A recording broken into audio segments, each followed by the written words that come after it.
Thank you, and what an honor and privilege it is to be in front of you and on the dais with such respected authorities. It is really my privilege, and thank you. It is, of course, some of you know what a joy it is for me to be in India. I came here after meeting the Honorable Prime Minister a few years ago. He invited me to come, and I came last year. And as some of you may have noticed, I had committed to doing an Oracle Open World, our biggest show, here in New Delhi. And today it is going on, and it is really with great pride that we are here. The reason, of course, we are all here is because we understand the importance of cities in the development of every country. Just 8 years ago, the world's population was split 50-50 between those that lived in rural areas and those that lived in cities. This past year, it was nearly 55% in cities. In just a few years, it will start to approach 70%. And what that means is that all the resources will have to be provided to the citizens in some way. But the only way to do it is to do what the Honorable Prime Minister also talks about all the time, and that is to move to digital, to use technology to optimize resources to make better decisions.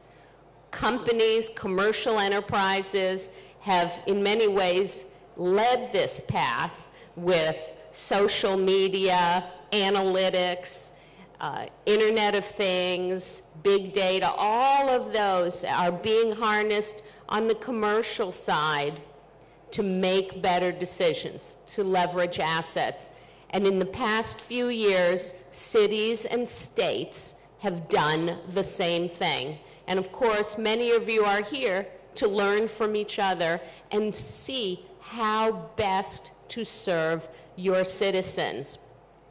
Whether you are the city of Rome that manages all of their buses and the maintenance and their transportation systems using artificial intelligence and analytics so that they can know when to take a bus out of service and when to bring in additional so they can serve their citizens. Or whether you are the Buenos Aires, where you are constantly fighting potential flooding, how to predict in advance of flooding that additional transportation is necessary and what additional measures have to do.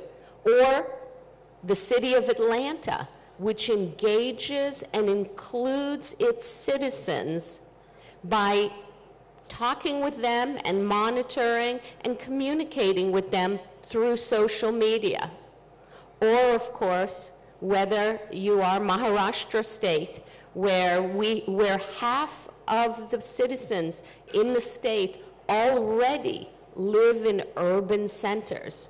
Last year, I signed a memorandum of understanding with the Honorable Chief Minister Fadnavis to focus on building a center of excellence that leverages technology in every way to benefit the citizens of the state.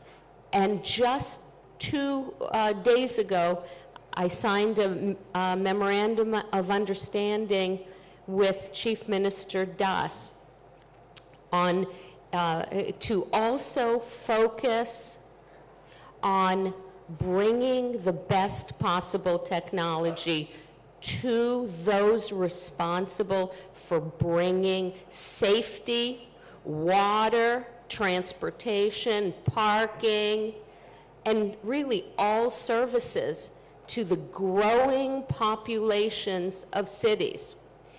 It will not be possible to do things the old-fashioned way, More and more, we now have mega cities, cities with over 10 million people, doing things the old way with paper and pens and slowly.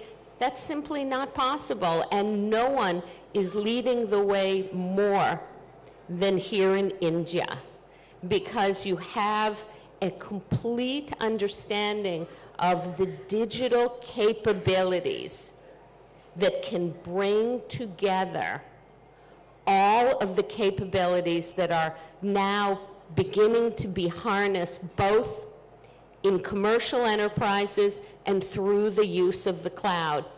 This morning, I spent some time walking through our own exhibit center where I got to see applications built on our cloud, either by ourselves or our Indian partners, where they monitor health in the city, making sure they can catch outbreaks and directing people to the best place to keep them healthy or to make them healthy, or to monitor security, fire, and all of the things that cities are expected to do. But in addition, you now see the ability to be not only inclusive in managing the citizens, but also to bring real participation, because as more and more of the population have smartphones and other communications capabilities, they are now able to pay their bills and report outages and all of that using the things they may very well be used to, like Facebook or Twitter. And these are all incredible capabilities that are now really available to be leveraged not only by commercial enterprises to make profits, but actually by governments to make people's lives better. And that is the most important thing we can do. Thank you for being part of this. Thank you for having me here. And thank you for everything you all are doing to bring technology to the benefit of citizens. Thank you very much.